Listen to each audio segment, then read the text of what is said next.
Assalamualaikum warahmatullahi wabarakatuh.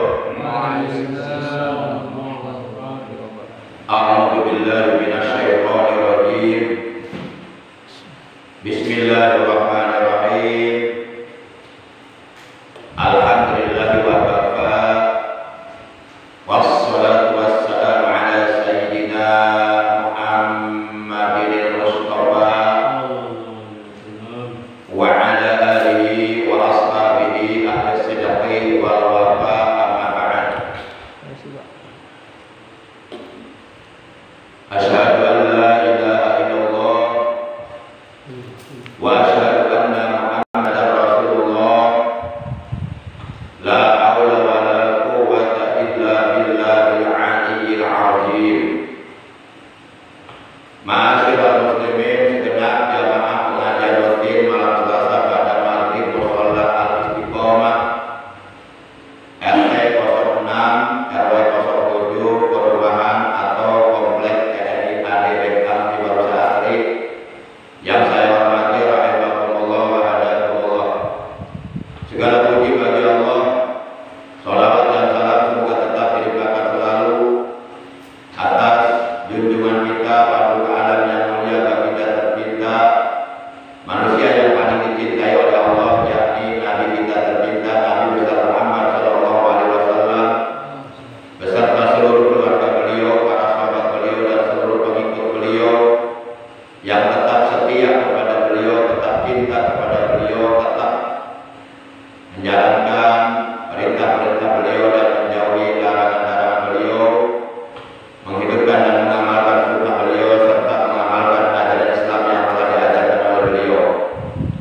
Semoga kita semua yang hadir pada malam ini, juga keluarga kita, kelak di hari kiamat mendapatkan syafaat uzma dari beliau. Amin ya Allah ya rabbal alamin. Ma'asyiral muslimin rahimakumullah wa hadakumullah.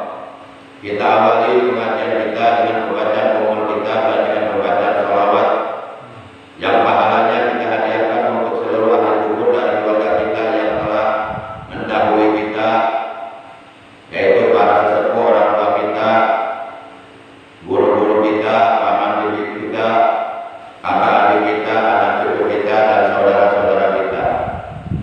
Itil gani al-Fatihah. A'udzu billahi minasyaitonir rajim. Bismillahirrahmanirrahim. Alhamdulillahi rabbil alamin. Ar-Rahmanir Rahim. Maliki yaumiddin. Iyyaka na'budu wa iyyaka nasta'in. Ihdinas siratal mustaqim. Siratal ladzina an'amta 'alaihim ghairil maghdubi 'alaihim waladdallin. Rabbi ighfir lana wa liwalidayna amin. Allahumma shalli wa sallim ala sayyidina wa maulana Muhammad. Allahumma shalli wa sallim ala sayyidina wa maulana Muhammad. Salatan nanalu biha, salatan nanalu biha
dimasukkan ke neraka. Allahumma sholli wa sallim ala sayyidina wa maulana Muhammad. Allahumma sholli wa sallim ala sayyidina wa maulana Muhammad. Allahumma sholli wa sallim wa barik alaihi wa ala alihi wa sahbihi. Ma'asyiral muslimin, segenap jamaah majelis ilmi, jamaah musholat iqamah yang saya hormati rahimakumullah wa hadakumullah. Bersyukur kita kepada Allah bahwa kita oleh Allah masih diberikan kesempatan hidup di alam dunia untuk menambah amal kebaikan, untuk menambah amal soleh, untuk menambah amal ibadah, untuk mengerjakan berbagai macam amal kebaikan buat bekal hidup kita nanti di alam akhirat. Karena di alam akhirat nanti pasti kita membutuhkan bekal. Selama kita hidup di alam akhirat, pasti kita membutuhkan bekal. Bekal-bekal yang kita butuhkan nanti di alam akhirat bukan seperti apa yang kita butuhkan di alam dunia sekarang ini, yaitu berupa materi, berupa angkat dan jabatan dan sebagainya. Akan tetapi yang akan menjadi bekal untuk kebahagiaan kita, untuk keselamatan kita hidup di alam akhirat nanti, kehidupan yang kekal abadi untuk selama-lamanya, tidak lain tidak bukan adalah amal soleh, amal ibadah, amal kebaikan yang kita lakukan, yang kita perbuat, yang kita kerjakan selama kita hidup di alam dunia yang bersifat sementara ini. Maka oleh karenanya orang Islam yang selama hidupnya di alam dunia ini tidak pandai memanfaatkan umurnya, tidak pandai memanfaatkan kesehatannya, artinya umurnya dihabiskan hanya untuk mengejar dunia saja, kesehatannya hanya digunakan untuk mengejar kesenangan dunia saja, sementara mereka malas dalam mengerjakan amal ibadah, malas dalam mengerjakan amal soleh, amal kebaikan yang diperintahkan oleh Allah Subhanahu wa Ta'ala. Tentu orang-orang Islam yang seperti ini kelak di hari kiamat, kelak di alam akhirat nanti pasti mereka akan menyesal, akan sengsara, akan celaka. Maka beruntunglah orang-orang Islam yang oleh Allah diberikan hidayah, diberikan petunjuk, diberikan pertolongan untuk mudah melakukan berbagai amal kebaikan, ringan, gampang, enteng melakukan berbagai macam amal ibadah, melakukan perintah-perintah Allah dan Rasulnya. Enteng badannya dipakai hadir di pengajian, tidak susah. Ya walaupun umpama ada perasaan malas, ya tentu perasaan malas oleh karena malas itu sumbernya datangnya dari syaitan, maka tentu kita harus mampu melawannya. Karena kalau kita hidup selalu mengikuti perasaan malas, lalu kapan kita mau beramal soleh? Kapan kita mau berbuat baik? Kapan kita mau beribadah? Sementara umur kita semakin berkurang dari umur yang telah ditetapkan oleh Allah. Pada akhirnya kita akan mati.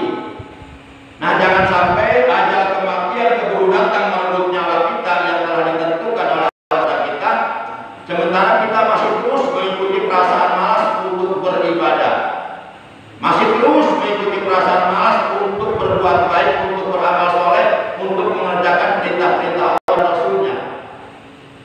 akhirnya ajal kematian kebudakan, maka tentu kita nanti akan menyesal.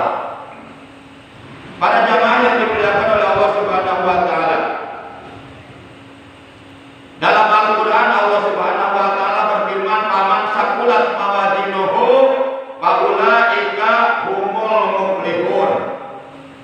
Wa man khaffat mawazinuhu faulaika alladziina khasiru anfusahum." Kata Allah dalam ayat ini, maka barang siapa sakulat yang berat opo mawazinuhu timbangan amal kebaikannya, barang siapa yang banyak amal kebaikannya, banyak amal solehnya, banyak amal ibadahnya, jadi waktunya, umurnya, kesehatannya selalu digunakan untuk mengerjakan amal soleh, untuk mengerjakan amal kebaikan, untuk mengerjakan ibadah, dan dia selalu mampu melawan rasa malasnya dalam beribadah kepada Allah, sehingga akhirnya orang tersebut banyak amal solehnya, banyak amal kebaikannya, banyak amal ibadahnya. Lalu kemudian ketika nanti di hari kiamat ditimbang amalnya, sakulat mawazinuhu, orang tersebut berat timbangan amal kebaikannya.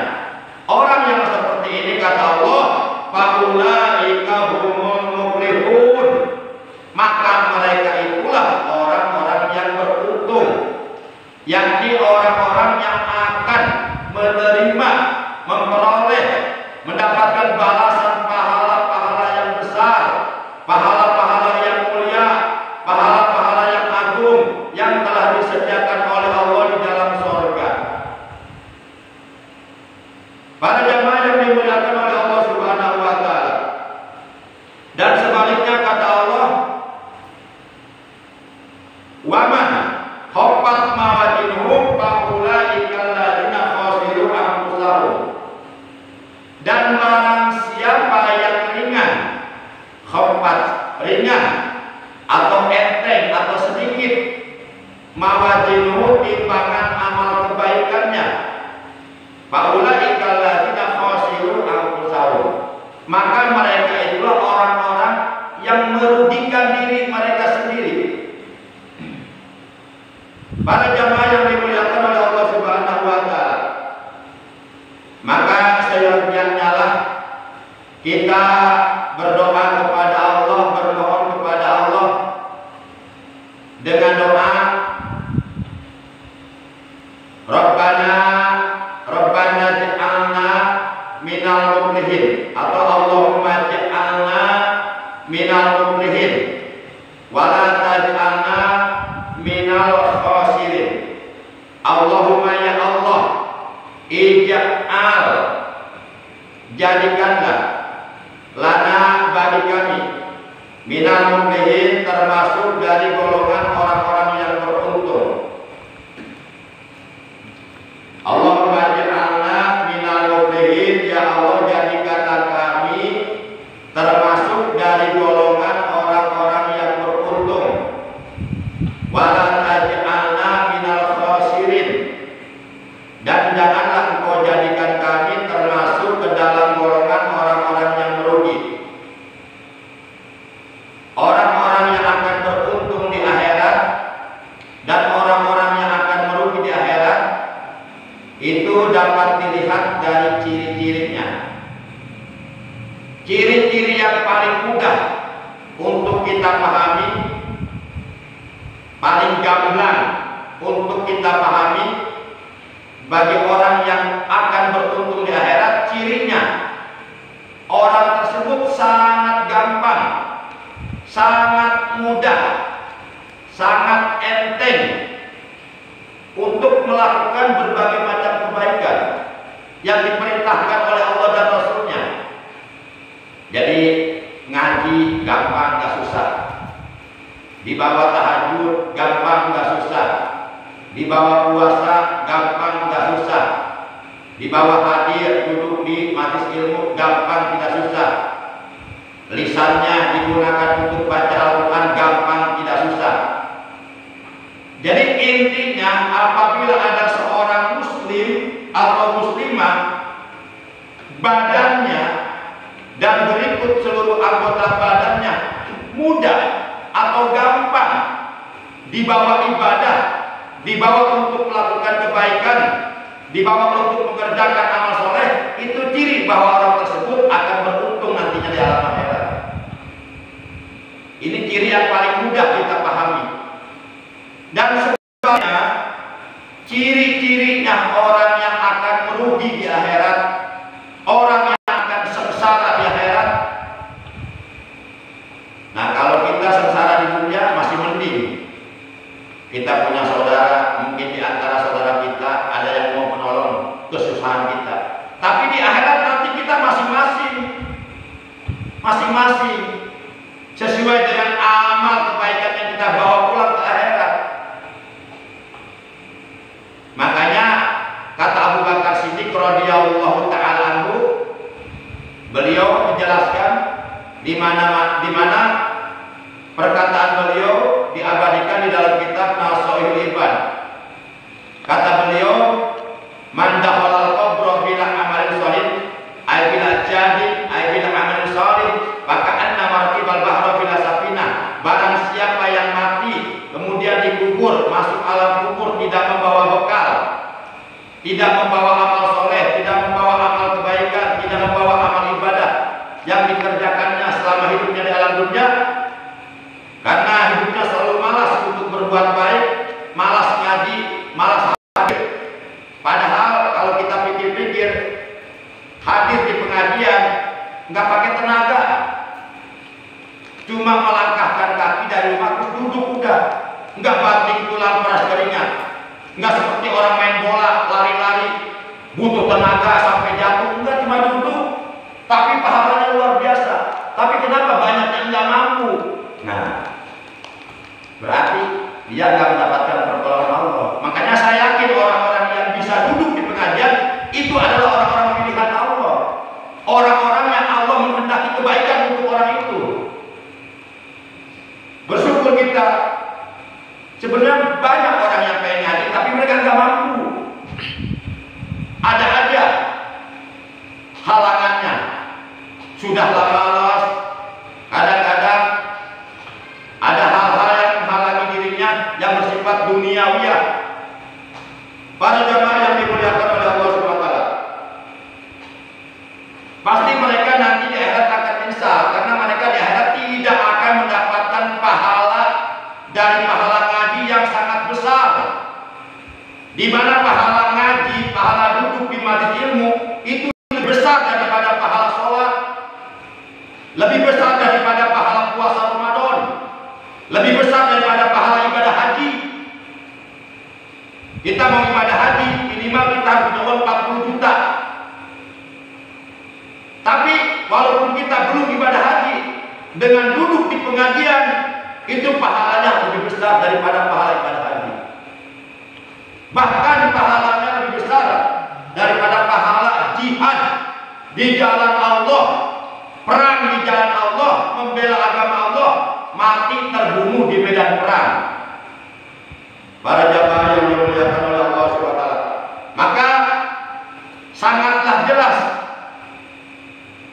kalau Allah katakan bahwa orang-orang yang badannya berikut seluruh anggota badannya ringan, mudah, sangat gampang dibawa untuk digunakan berbuat baik, dibawa beramal soleh, dibawa beribadah, mengerjakan perintah-perintah Allah dan Rasulnya, itu pertanda bahwa orang tersebut adalah orang yang akan diberuntungkan olehnya, yang akan diberuntungkan dirinya oleh Allah kelak di alam akhirat nanti. Sehingga dalam ayat tadi Allah katakan faulaika humul muflihun, maka mereka itulah orang-orang yang beruntung. Jadi kita hendaknya berdoa kepada Allah dengan doa Allahumma ja'alni minal muflihin. Ya Allah, jadikanlah aku termasuk ke dalam golongan orang-orang yang beruntung.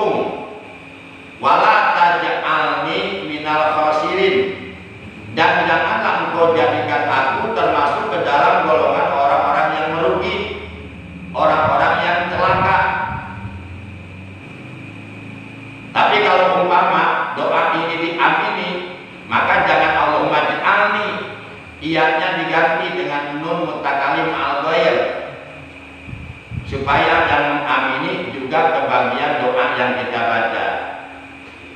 Maka menjadi Allahumma ja'alna minal muflihin wala ja'alna minal khosirin. Allahumma ja'alna, ya Allah jadikanlah kami. Kalau kami berarti banyak. Tapi kalau Allahumma ja'alni artinya ya Allah jadikan aku. Kalau aku itu sendiri, pribadi kita sendiri. Tapi kalau ija'alna itu banyak. Allahumma ja'alna, ya Allah jadikanlah kami minal muflihin, dari golongan orang-orang yang beruntung.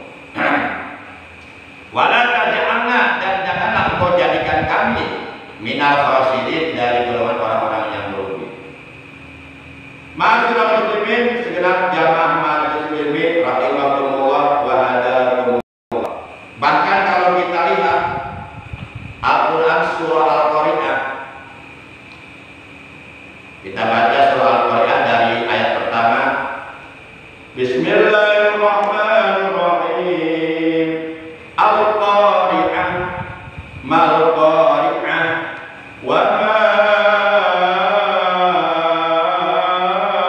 adraka mal-Qari'ah yauma yakunun nasu kal-farasil mabsus wa takunul jibalu kal-'ihnil manfush fa amma man saqulat mawazinuhu fa huwa fi 'ishatin radiyah wa amma man khaffat mawazinuhu fa ummuhu hawiyah wa ma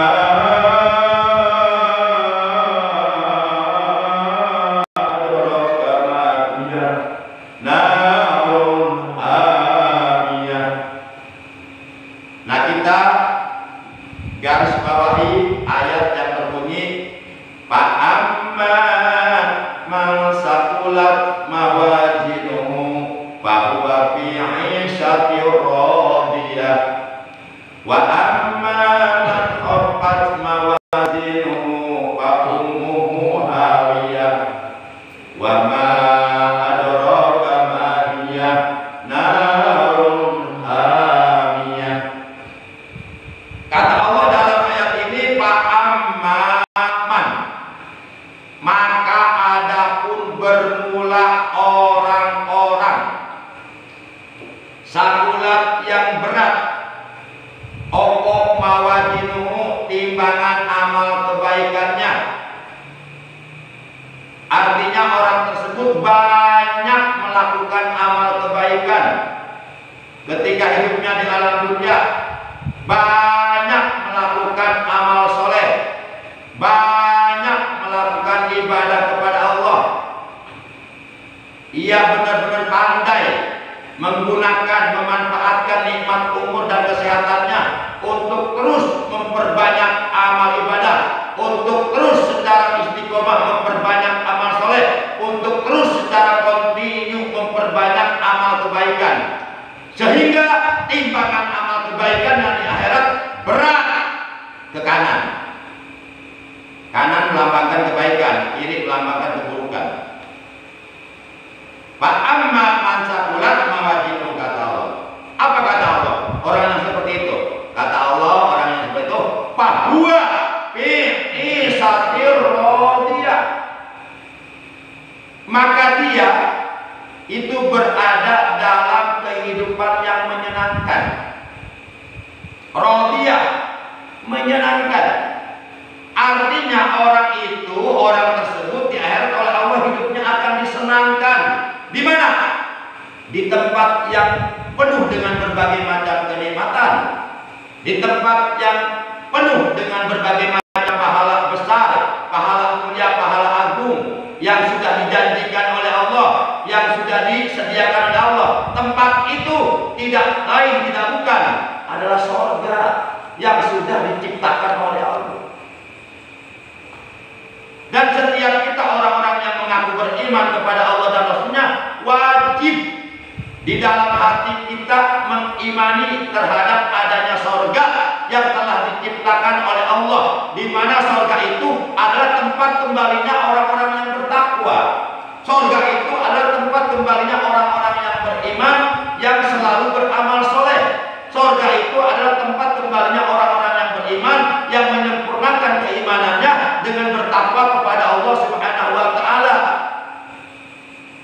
Nah, orang-orang yang berat timbangan amal kebaikannya, banyak amal kebaikannya, banyak amal solehnya, banyak amal ibadahnya, hidupnya tidak memperturutkan hawa nafsu, karena biasanya hawa nafsu itu selalu mencegah diri kita, selalu menghalangi diri kita untuk berbuat baik.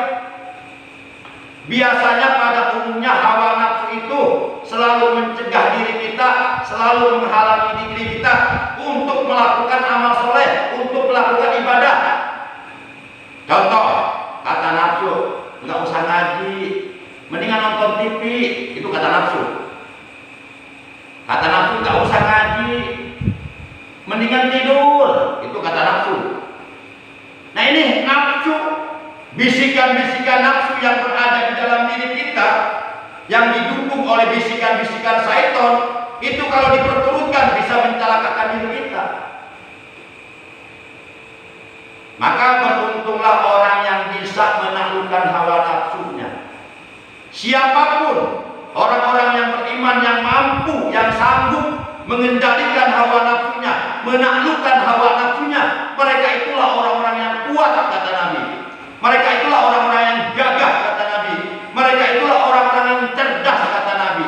Sebagaimana beliau bersabda dalam hadisnya, Al-Qais man dana nafsahu hawaha wa amila lima ba'dal maut.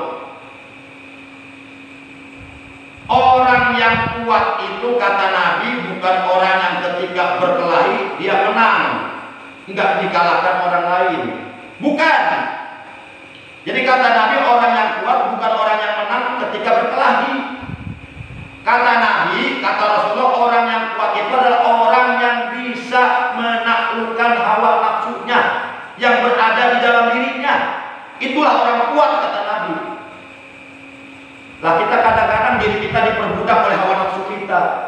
Diri kita dipermainkan oleh hawa nafsu kita. Bahkan diri kita dirusak, dicelakakan, dinistakan oleh hawa nafsu kita. Lah kalau kita menghadapi hawa nafsu saja yang berada dalam diri kita nggak mampu, apalagi menghadapi orang lain. Jadi orang yang kuat itu orang yang mampu menaklukkan hawa nafsunya. Wa amila lima ba'dal maut, dan ia terus beramal, terus berbuat baik, terus beramal soleh, terus beribadah, melakukan ibadah untuk bekal sesudah mati. Karena diakui ataupun tidak diakui, disadari dan ataupun tidak disadari, kita sebenarnya pasti akan mati. Pasti itu, siapapun kita.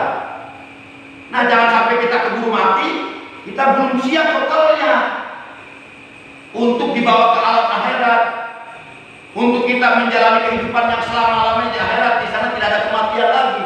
Kita butuh bekal banyak di sana. Nah, bekal yang kita butuhkan adalah amal soleh, amal ibadah, amal kebaikan yang kita kerjakan selama kita hidup dalam dunia sekarang ini. Makanya kalau kita nggak boleh malas berbuat baik, nggak boleh malas beramal soleh, nggak boleh malas beribadah. Kita harus mampu menaklukkan hawa nafsu. Jangan memperturutkan hawa nafsu. Alam dunia ini akan terjadi kerusakan apabila seluruh manusia hidupnya selalu memperturutkan hawa nafsu. Nggak usah 1 hari, nggak usah 1 minggu, 1 bulan, 1 tahun, 1 detik saja manusia memperturutkan hawa nafsunya akan terjadi kerusakan. Contoh, dia memperturutkan hawa nafsunya, ingin memperkosa wanita, maka terjadi kerusakan pada dirinya, rusak imannya, rusak akhlaknya, bejat moralnya. Dia akan seperti binatang, bukan seperti manusia lagi. Walaupun tubuhnya manusia, namun hakikatnya oleh karena perbuatannya perbuatan binatang, maka dia hakikatnya binatang. Para jamaah yang dimuliakan oleh Allah Subhanahu wa Ta'ala. Jadi kata Nabi, orang yang kuat itu adalah orang yang mampu menaklukkan hawa nafsunya. Wa amila lima ba'dal maut, dan dia terus beramal, beribadah, berbuat baik untuk bekal sesudah mati. Dan sebaliknya kata Nabi, wal ajiz man atba'u nafsahu hawaha wa tamanni 'ala Allahi bil amani. Orang yang lemah, orang yang tidak berdaya, orang yang sama sekali tidak mempunyai kekuatan adalah kata Nabi man atba'a nafsahu hawaha. Orang yang hidupnya selalu memperturutkan keinginan hawa nafsunya dan dia mengharapkan berbagai macam karunia dari Allah hanya dengan angan-angan. Jadi hidupnya selalu memperturutkan hawa nafsunya, selalu mengikuti ajakan nafsunya. Kata nafsu nggak usah ngaji, mendingan nonton TV, dia nonton TV. Kata nafsu nggak usah bangun tengah malam, ngantuk mendingan tidur, dia tidur terus sampai kesiangan subuh. Kata nafsu nggak usah baca Quran, capek, mendingan kamu Facebookan, iya Facebookan. Hidupnya selalu memperturutkan ajakan hawa nafsunya. Itu orang yang lemah sebenarnya, orang yang tidak berdaya sebenarnya, orang yang tidak mempunyai kekuatan di dalam dirinya. Dan dia mengharapkan berbagai macam karunia dari Allah hanya dengan angan-angan. Dia mengharapkan ampunan dosa dari Allah, tapi dengan angan-angan, bukan dengan beramal soleh, bukan dengan ibadah, bukan dengan beristighfar, bukan dengan sholat taubat, hanya angan-angan. Mana mungkin mendapatkan ampunan Allah kalau dengan angan-angan? Ibarat orang pengen kenyang perutnya, tapi dengan angan-angan. Ya, lapar terus, harus berusaha lah memasukkan nasi ke dalam perut melalui mulut. Nah, itulah orang yang lemah, mengharapkan berbagai macam karunia dari Allah hanya dengan angan-angan belaka. Mengharapkan ampunan dosa, tapi dengan angan-angan, bukan dengan sholat taubat, bukan dengan istighfar, bukan dengan membaca syair istighfar, bukan dengan memperbanyak amal soleh, bukan dengan memperbanyak amal kebaikan, tapi tetap berbuat dosa. Dia mengharapkan angan-angan saja, itu mimpi. Betul, Allah itu maha pengampun, tapi jangan lupa Allah itu maha pengampun kepada orang yang minta ampun, bukan kepada orang yang melawan kepada Allah. Allah maha pengampun betul, tapi tolong dicatat, Allah maha pengampun kepada hamba-hambanya yang minta ampun, bukan kepada hamba-hambanya yang selalu berbuat dosa. Bukan. Allah maha murka kalau begitu, malah tambah marah Allah. Awas, jangan salah diartikan, jangan salah persepsi. Nggak apa-apa kita berbuat dosa, Allah maha pengampun ini, itu ngejek sama Allah namanya itu. So tahu itu namanya. Allah maha penyayang, betul Allah maha penyayang. Innallaha ghafurur rahim, kata Allah dalam Al-Quran surat Al-Mujadil ayat 20. Wastagfirullah, innallaha ghafurur rahim. Sebelum Allah mengatakan bahwa Allah maha pengampun, sebelum Allah mengatakan bahwa Allah penyayang, ayat ini diawali dengan perintah wastagfirullah, minta ampunlah kalian kepada Allah. Baru muncul kalimat innallaha ghafurur rahim. Sesungguhnya Allah maha pengampun, maha penyayang. Kata-kata ini muncul setelah perintah kita supaya minta ampun kepada Allah. Tolong dipahami ini, jangan menganggap enteng kepada Allah.